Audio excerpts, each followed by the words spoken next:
ways to install WordPress. The first way is the old-fashioned way, and that's the manual way, and we'll show you that in a different video. But in this video, we're going to show you how to do it through basically a push-button system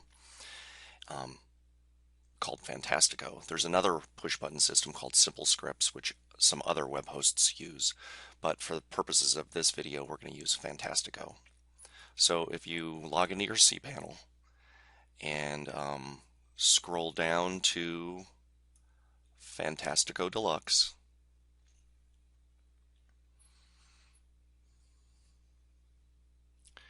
and then click on WordPress, and then click on New Installation, and then choose your domain,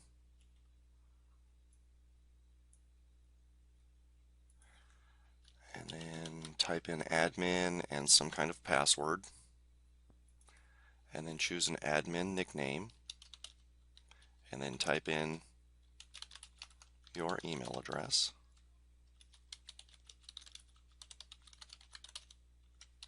and then type in your site name,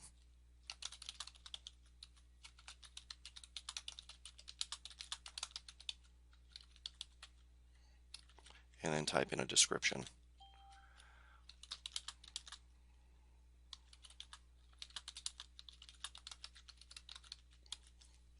Then click the button Install WordPress.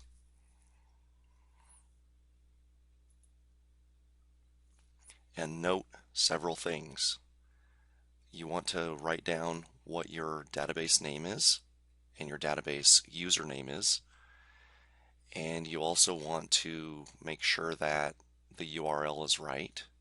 And then you want to click on Finish Installation.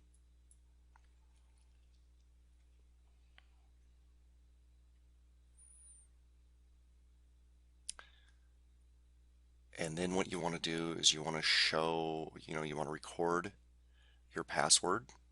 Your username is admin. And then you want to click on this link in a couple minutes. It may not work right away, but it will work in a few minutes. So this is what it looks like. So I would suggest that you log in. There we go. This is what the website looks like by default. And that's it.